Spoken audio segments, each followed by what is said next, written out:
Marwadi university మంచి భవిష్యత్తు కోసం తెలుగు విద్యార్థులు ఇష్టపడే యూనివర్సిటీ. కాల్ 9059052378 9059052379. అన్న మీరు చెప్పండి అన్న, 92లో ఒక పార్టీకి వెళ్ళారు, ఒక గుట్టధర ఫైరింగ్ తర్వాత మీరు అనుకున్న లక్ష్యం సాధించారు పార్టీలోకి వెళ్ళిన తర్వాత? 100% లక్ష్యం మేము ఉన్నంత వరకు కాదు. అంటే మీరు మీ గోల్ ఏంటి? ఇప్పుడు మీరు ఆల్రెడీ భూస్వామ్య వ్యవస్థ ఇవన్నీ చూశారు కాబట్టి అటువైపు వెళ్ళారా, లేదా ముందు ప్రజలకి మౌలిక సదుపాయాలు కల్పించడం, రాజకీయ శిక్షణ తరగతులు ఇవ్వడం, రాజకీయ చైతన్యం చేయడం చేశారా? చైతన్యం ముఖ్యం. చైతన్యం ఇప్పుడు నన్ను ఇదే మాట సరెండర్ అయిన తర్వాత ద్వారకా తిరుమలరావు గారు, ఆయన కాడ్మేలు వీళ్ళంతా వచ్చి అడిగినారు నేను సరెండర్ అయిన తర్వాత, ఏమయ్యా రాజారాం ఎంతవరకు వచ్చింది, మీ రాజ్యం ఎప్పుడు వస్తుందని. యుద్ధం కొనసాగుతుంది కదా సార్ అన్న. మరి నువ్వే ఎక్కడ వస్తుంది? దీర్ఘకాల యుద్ధం ఇది, యుద్ధం కొనసాగుతుంది కదా అన్న. మరి నువ్వేం వచ్చినావు అని. నేను పిరికోడు సార్ పారి వచ్చినాను అంటేనే అప్పుడు ఫోన్ వచ్చింది, అయ్యా మీ యుద్ధంలో మా వాడిని వేసేసినారు నర్సిరెడ్డి అని. అప్పుడు ఆగస్టు 15వ తారీఖు ఆ రోజు నన్ను ఇంట్రాగేషన్ చేస్తాను, చేసేసినారు, వెళ్ళిపోతానని. సార్ విప్లవం అనేటువంటిది కంటికి కనపడదు సార్. వాటర్ అనేటువంటి 100 డిగ్రీలు ఎంత వేడి చేస్తే వేడిగా అనిపిస్తుందో, ఇప్పుడు మీ దాంట్లోనే మాకన్నా మీకే ఎక్కువ విప్లవం వచ్చింది. మాకేమొచ్చిందండి? ఎక్కడ సార్ మీరు పోలీసులను ఎప్పుడన్నా పేర్లు పెట్టి పిలిచినారా? 307, 104 ఇట్లా పెరిగేవాళ్ళు. ఇటు ఉండే నిక్కర్లు ప్యాంట్లు వచ్చినాయి, టుపు అనే మస్కట్లు ఏకేలు వచ్చినాయి. ఇంత సౌకర్యం రాజకీయ నాయకులు మా నుంచి మీకు మర్యాద ఇచ్చినారు. అవును, అది వాస్తవం. అది మా నుంచి మీకు మర్యాద ఇచ్చినారు. లేకపోతే వాడు పిలిచి రైట, వాడు డిఎస్పీని అని తెలుదు, ఎస్పీని తెలుదు, మీ చదువు మీ గౌరవాన్ని బజార్లో పెట్టి తిట్టేవాళ్ళు.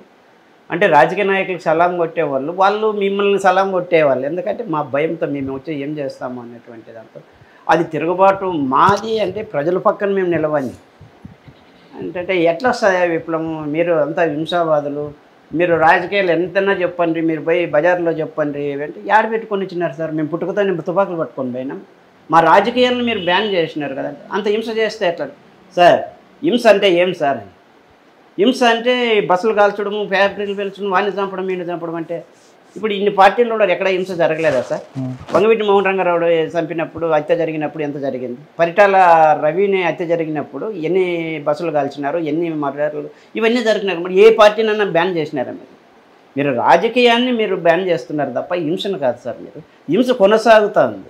హింసకు హింసే అదే ఎదురగ్గి అంటే డైవర్ట్ అవుతుంది. అంటే అక్కడ అంటే అక్కడ జరిగినటువంటి దాంట్లో వాళ్ళు సరే మంచిదే కానీ నువ్వు మంచి పని చేసినావు అనేసి వాళ్ళు డ్రాప్ అయిపోయారు. నన్ను అయితే డిస్టర్బ్ చేయలే. అరే వీళ్ళు అప్పుడే ఒకసారి ఎన్కౌంటర్ అవుట్ నుంచి పోయి మళ్ళీ వెళ్ళిపోయినారు, వీళ్ళు డిస్టర్బ్ చేద్దని ఏం చెప్పుకున్నారో. ఫస్ట్ అప్పుడు ఎన్కౌంటర్ అవుట్ డిస్టర్బ్ చేసినారు, మళ్ళీ చేయలేదు. ఫస్ట్ ఎన్కౌంటర్ ఎక్కడ జరిగింది మిస్ అవ్వడానికి? 2000 ఎక్కడ? ఇక్కడ ధర్మవరం దగ్గర కన్నంపల్లి. ఎలా అంటే కన్నంపల్లి ఎన్కౌంటర్ కన్నా ముందు ఆగస్టు 2వ తారీఖు ఎన్కౌంటర్ జరిగింది. అంతకన్నా ముందు మాకు ఈ ఉరుకొండ దగ్గర కరువు దాడి జరిగింది. కరువు దాడి అప్పుడు మేమంతా ఆ రోజు ఏర్పాట్లు, లారీలు ఇవన్నీ ఏర్పాటు చేసుకొని మొత్తం దాన్ని అంటే ఆ రోజు జూన్ జూలైలో మంచి కరువులు విత్తనాలు వేసుకునే టైంలో కరువుదాడులు రాష్ట్ర వ్యాప్తంగా పార్టీ పిలుపు మేరకు కరువుదాడులు జరుగుతున్నాయి. మేము కూడా ఆ గోడౌన్ పైన చేయాలా, ఊరు బయట ఉంటుంది అనేటువంటి దాంతో మేము దాన్ని ప్లాన్ చేసుకొని పోయిన తర్వాత అది ఊహించిన పరిణామం. అంత జనాలు అంత రావడము, చుట్టూరు మైండ్స్ పెట్టడము, లేడీస్ అంత గోడౌన్లో 10-15 లారీలు ట్రాక్టర్లు తీసుకొని రావడం, పోలీసు వాళ్ళు అలర్ట్ కావడము, ఇదంతా జరిగింది. అంటే అప్పుడు బాగా పోలీసు వాళ్ళు ఫిస్టేజ్గా తీసుకున్నాం. అట్లా మేము కూడా ట్రాక్టర్లో వెళ్ళేటప్పుడు మిలిటెంట్లు అనుకున్నారు. మేమంతా శాల్వాలు కప్పుకొని ట్రాక్టర్లో పోతుంటే 407లో పోలీసు వాళ్ళు వచ్చేసి ముందర నిలబెట్టినారు అన్నారు. అంటే మిలిటెంట్లు అనుకుంటారు, దళం అనుకోవాలి. మా ట్రాక్టర్ లైట్లు కనపడితే లైట్లు పడితే వాళ్ళ తుపాకులు మాకు అనిపిస్తాను. నిజంగా మేము గ్రెనేడ్ వేసింటే ఆ రోజు బ్లాస్టే మాకు.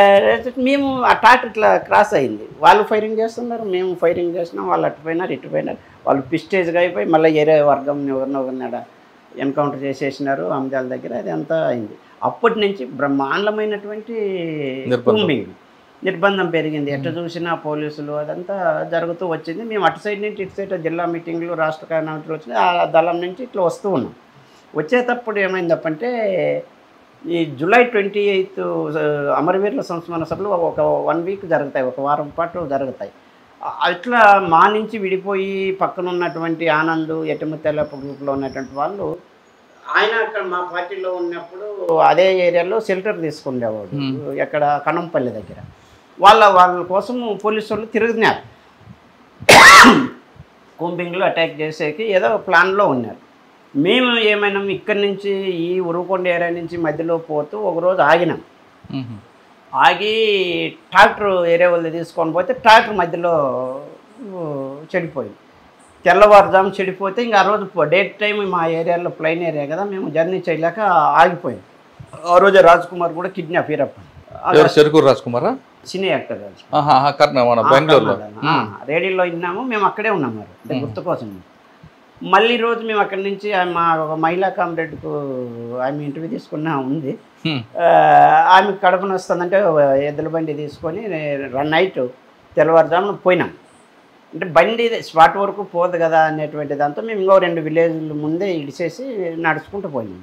పోతే అప్పుడేమైంది, తెల్లవారుజామున అంతా ఈ పందుల కోసం కరెంట్ ఇడ్చుంటారు.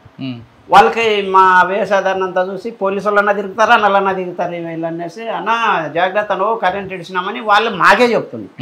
అరే అట్లా కొండ అట్లా పోయే తప్పులకే ఇంక అంతలేక పోతే తెల్లగా అవుతుందని తొందరగా అక్కడ మామూలుగా మేము షెల్టర్ తీసుకునేది శారదమ్మ అని ఒక గోరి ఉంటుంది, ఆ ఊరికి కొండకు ఆనుకొని అక్కడికి పోవాలని పోయినాం. ఇంకా దూరంగానే మాకు మనుషులు తారాసపడినారు. ఇట్లా మాకు పైలట్ ఏం చెప్పినారు, పైలట్ నా అది ఎవరు పారాడుతున్నట్లు అంటే ఆటో పందల కావులు వచ్చింటారు లేదా ఇంటికి పోయింటారు కామ్రేడ్ అని కదిలినాం. అది పోలీసులని మాకు వెళ్ళాలి. ఇంకా నేను అంతకుముందు ఈ ఏరియాలో రూటు నేను రామగిరి ఏరియాలోనూ పనిచేసినాను, ఉరుకొండ ఏరియాలోనూ పనిచేసినాను కాబట్టి ఆ 2 ఏరియాలోనూ బండి ఏర్పాట్లు అవి 2 రోజుల నుంచి నిద్రలేదు. పోతే నా మల్లిశెట్టికి అట్లా 303 రైఫుల్ అని చేసి పడుకున్నా. ఇంకొక మా మిలిటెంట్ నా పక్కనలోనే పడుకున్నాడు. ఇలా టీకి పెడుతున్నారు, నేను నిద్రపోయిన అట్లా టప్పట్లే ర్యాపిడ్ ఫైరింగ్ దబా సౌండ్కి అట్లే లేసేసిన. పక్కన గ్రెనేడ్లు ఉన్నాయి, తీసుకోవాలి తుపాకు ఒకటి తీసుకొని అట్లా గౌరీ పక్కకు పోయినాను. ఎక్కడ కాల్పులు జరగాలో ఎక్కడ ఏం జరుగుతుందో దిక్కదిద్దాను. అంటే పరిస్థితి అంటే ఒక్కటేసారి ముక్కుమ్మడి దాడి అంటారు చూడి, తూటాల వర్షం కురుస్తుంది దడ అని. ఇట్లా గోరీలకైతే ఇట్లా పడుతున్నాయి బుల్లెట్లు. ఇట్లా కవర్ తీసుకున్నామని కూడా బుల్లెట్లు దూసుకొస్తున్నాయి. నా పక్కన ఇంకొక సరోజ అనే కామ్రేడ్ ఉండే, నా ఇట్లా అనేసరికి నాకు బుల్లెట్ వెనకల నుంచి వచ్చేసి ఇటు పడేసి ఇట్లా పట్టుకుంటే ఇట్లా కోడి రక్తం మాత్రం చుమ్మేస్తాను. అది ఎస్ఎల్ఆర్ రైఫుల్ కాబట్టి బాగా దగ్గర నుంచి పడింది. ఇట్లా పట్టుకున్నాను.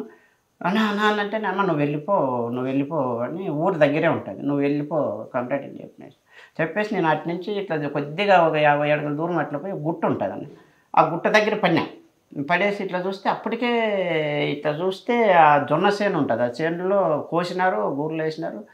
అప్పటికే 2-3 బాడీలు కనిపిస్తాను.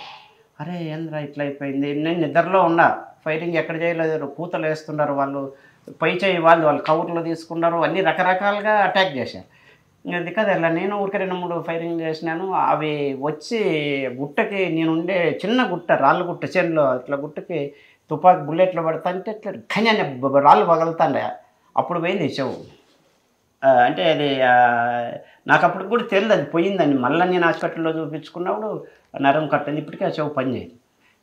ఈ రక్తం అయితే ఇట్లా కారుతుంది. నేను ఎంతో మెడిసిన్ నేనే దళం డాక్టరు టీచర్ అన్ని సర్వం నేనే అనుకో. అప్పుడు మన దగ్గర ఏముంది చిన్న మెడికల్ బాక్సులు పెట్టేవాళ్ళం. అంటే దాంట్లో బ్లీడింగ్ కాకుండా రివిష్ అనే ఒక ఇంజక్షన్ ఉంటుంది. అది ఒక ఇంజక్షను, ఇది యాంప్సిలిన్, డైక్లోఫెనాక్, పైన్ కిల్లర్లు అవి ఇవన్నీ ఉండేటివి. ఇంకా మనం ఏం చేయాలి, ఇట్లా పట్టుకొని తీస్తే ఈ పక్క కన్నా అరిచే ఎంత పెడితే అంత పోయేటట్లు ఉంది బొక్క. రక్తం ఇట్లా కారుతూ ఉంది. అప్పటిదాకా మన దగ్గర కాటన్ ఉండింది.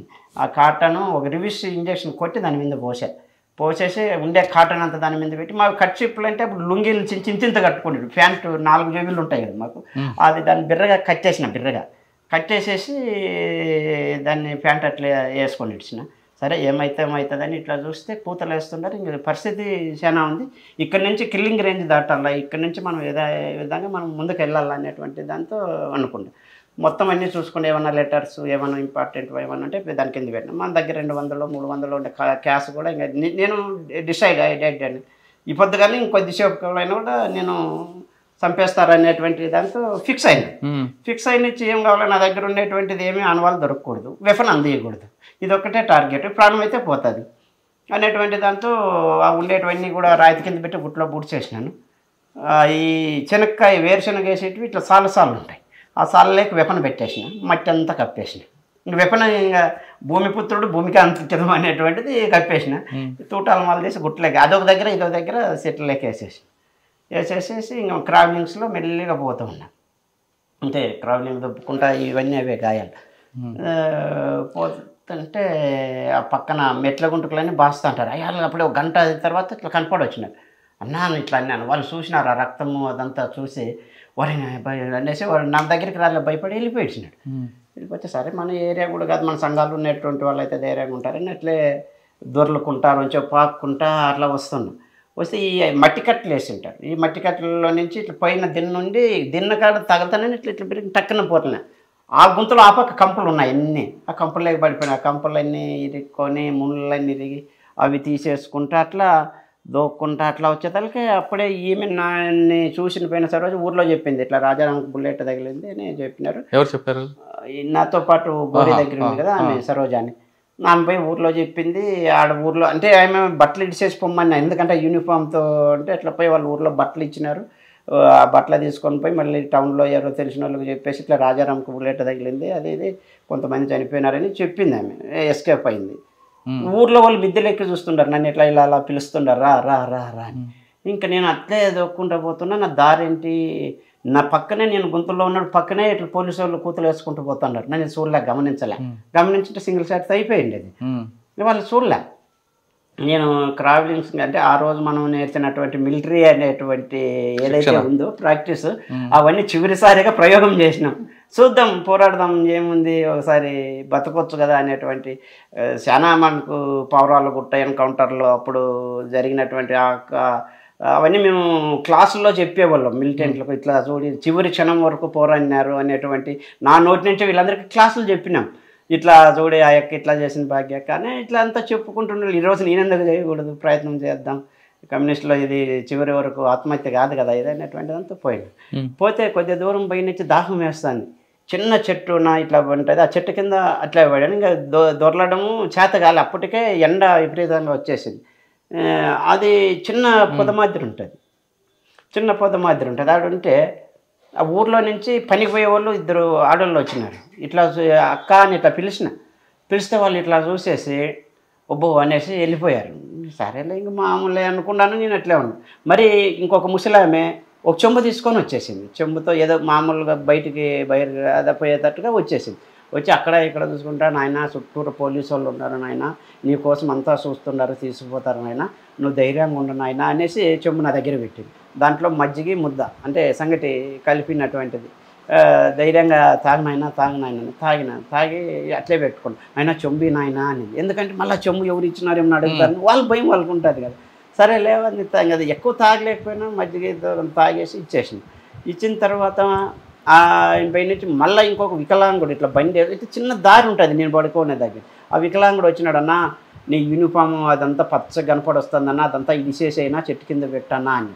మరి మంచిదేలే నా, నువ్వు జాగ్రత్త అన్నా, 4-5 రోజు చనిపోయినారంట, చుట్టూరు పోలీసులు ఉన్నారు, ఊరు నిండా పోలీసు వాళ్ళు ఉన్నారు, మేము ఎట్లో గట్లా తీసుకుపోతామన్నా. ఆయన వచ్చి నాకు చెప్పి ధైర్యంగా పోయానా నీకోసం వస్తున్నాము, మేము చెప్తాములేనా, నువ్వు ఇంకా కొంత చెట్లలో నువ్వు అన్నారు. అప్పుడు నా యూనిఫామ్ ఇచ్చేసి కింద వేసుకొని ఉత్త డ్రాయర్తో నేను ఉండా. ఆయన ఒక బాటిల్లో నీళ్ళు కూడా పెట్టిపోయినారు. మళ్ళీ వాళ్ళ ఆ చేనుకు కంచి కొట్టుకున్నట్లు వచ్చేసి ఆవిడ ఈడ వచ్చి కంపు తీసుకొచ్చి నాకు నీడేసిపోయినాయి.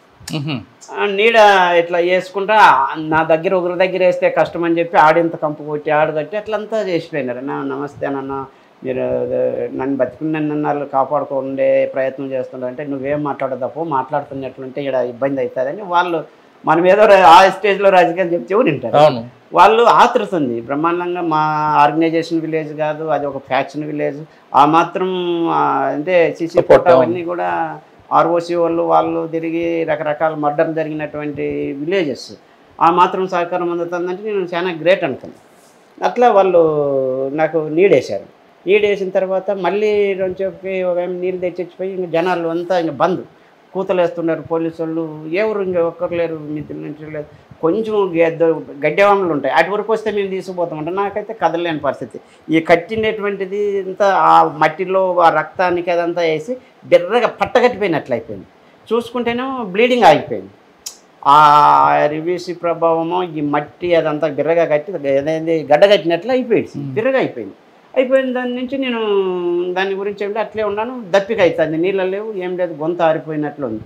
అది తెలియకోకుండా 1 గంట 2 గంటల మధ్యలో మధ్యాహ్నం అది చావా నిద్ర ఏదో తెలియదు నాకు పడిపోయింది. అట్లా ఓ 3-4 గంటలప్పుడు అంటే దాదాపు 5 గంటలప్పుడు కళ్ళ తెరిస్తే మసక దూరంగా చెట్టు కింద మనుషులు కనిపించినారు. అంటే ఊర్లో వాళ్ళంతా గుమ్ముకున్నారు అనేసి నేను నాన్న ఇట్లా చెయ్యను అంటే అక్కడ ఉండేది ఎవరు, పోలీసు వాళ్ళు. చూసినా ఎవరు ఆడు చెయ్యి అంటున్నారు. చుట్టూ ఏకెళ్ళేసాలంతా అటాక్, చుట్టూ రౌండ్ ఆఫ్ చేసినారు. అంతకుముందే ఇక్కడ ఉన్నటువంటి ప్రజా సంఘాలలో వీళ్ళంతా పోయి ఎస్పీ గారిని ఈ బాడీల నుంచి రాజారాం ఎక్కడ అని అడిగినారు. రాజారాం ఏడున్నారు, దొరికినది 4 బాడీలే, రాజారాం ఎక్కడున్నారని వీళ్ళు క్వశ్చన్ అంట. మనకు మళ్ళీ తెలిసినది ఏమీ లేదు, రాజారాం ఇక్కడ ఈమెపై చెప్పింది కదా, రాజారాం బుల్లెట్ అయింది, ఎవడో మీరు ఇంట్రాగేషన్ చేస్తున్నారు ఆయన అనేటువంటిది. వాళ్ళకి కనిపించలేదు కదా, శవాలు కనిపించినాయి, పోయిన వాళ్ళు ఏదో విధంగా వీళ్ళకి సమాచారం ఉంది.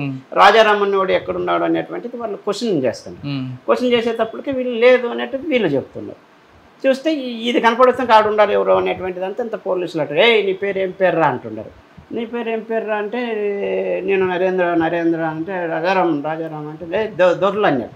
అట్లా పక్కకి ఇట్లా వాళ్ళకి అనుమానం ఉంది కదా ఏదైనా ఉందా ఏమనేటువంటి వాళ్ళు కన్ఫర్మేషన్ చేసుకోవడం. నేను దొరలతే ఏం లేదు, నీ తుపాకీ ఇదిరా అన్నారు. తుపాకీ ఆడే గోరీ దగ్గరే ఉంది, మా దగ్గర ఎక్స్ట్రా కూడా తుపాకీ ఉంది. ఏ తుపాకీ బూడ్చిండేది చెప్పలే, ఏమన్నా ఇప్పటికైనా వాళ్ళు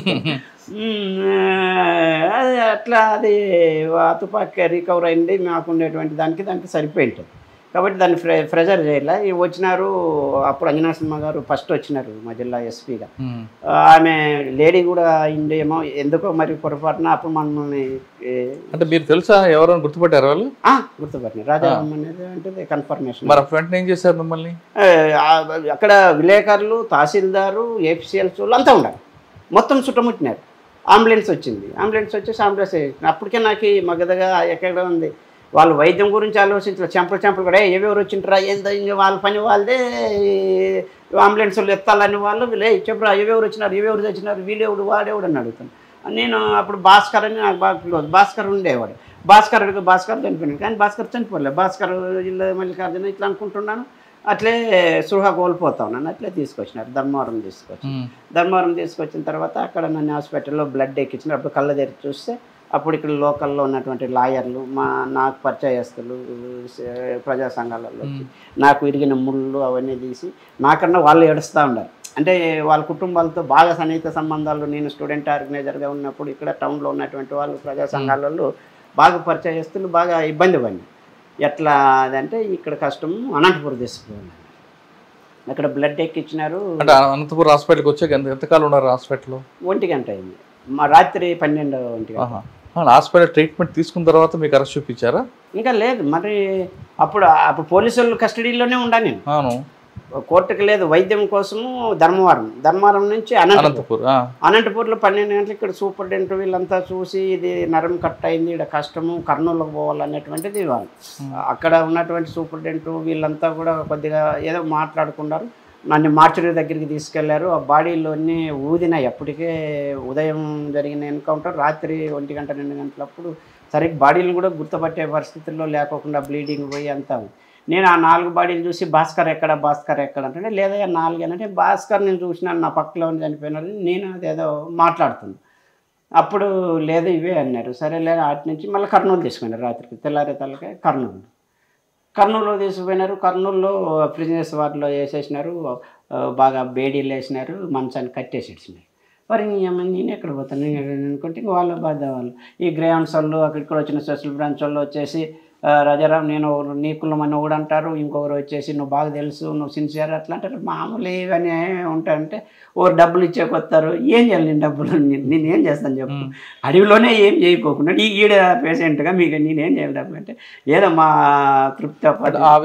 ఎన్ని రోజులు కొనుక్కున్నారా మీరు? 3 నెలలు. 3 నెలలు హాస్పిటల్ ఉన్నారు. తర్వాత 3 నెలల తర్వాత జైలు తర్వాత అడవి. మళ్ళీ అంటే బయటకు వచ్చిన తర్వాత మీరు మళ్ళీ వెళ్ళిపోయారు లోపలికి? వెళ్ళిపోయాను. మరి పోలీస్ అబ్జర్వేషన్ లేదా అప్పుడు? అంత జరిగింది, ఎంత చాలా జరిగింది కదా. జైలు నుంచి బయటకు వచ్చారు, ముషీరాబాద్ జైలా? ఇంకా అది ఇక్కడ అనంతపురం రెడ్డిపల్లి. అంటే కర్నూలు హాస్పిటల్లో వైద్యం అదంతా వికసించి మళ్ళీ ఉస్మానియాకి తీసుకెళ్ళారు. అంటే ప్రిజనర్స్ వార్డులో ఉన్నప్పుడు నేను ఒక 4-5 రోజుల తర్వాత అక్కడ ఉన్న పోలీసు వాళ్ళు అంతా బాగా అయినారు. నాకు ఎప్పుడైతే ఇది ఆపరేషన్ చేయకుండా నిర్లక్ష్యం చేస్తున్నా నేను బాగా అవుతుందిలే అని డాక్టర్లు అంతా చెప్పి బాత్రూమ్కి పోవడం, ఇట్లా దొగ్గడం, అది రావడం, రక్తం పైకి చుమ్మడం, ఆ రక్తం అంతా బండ్ల మీద పోవడం, అదంతా చూసి ఇంక నేను ఎదురా అనుకోవడం. మళ్ళీ అక్కడ సిస్టర్స్ ఐస్ గట్ల తెచ్చి కట్టగట్టి బిరగా రావడం. ఆ డాక్టర్లు వచ్చేసి ఇంకేం కాదులే, అంత వేస్టేజ్ అంతా పోయింది, ఆపరేషన్ చేస్తామనడం. నేను ధైర్యంగా ఉండడం, మళ్ళీ నా పొద్దు దొగ్గడం, మళ్ళీ రావడం. ఆ డాక్టర్ పోలీసు వాళ్ళు మేము రక్తం ఇస్తామని పాపం కానిస్టేబుల్స్ అంతకుముందు వాళ్ళ పంచాయతీలు వాళ్ళంతా చెప్పుకునే వాళ్ళు, మనతో బాగా చూసుకున్నటువంటి వాళ్ళు. అంటే ఆ విధంగా ఉస్మానియాకు ట్రీట్మెంట్ తీసుకున్నారు. ఉస్మానియా తర్వాత జైలు పంపించారు అంతేనా? ఆ జైలు పంపిన బయటకు వస్తారు కదా, బయటకు వచ్చాక మళ్ళీ ఇంటికి రాకుండా మళ్ళీ అడవులోకి ఎందుకు వెళ్ళారు? ఇంటికి వచ్చేదాకా అప్పుడు దళాలంతా ఏదో మీటింగ్లకు వెళ్ళిపోయినాయి.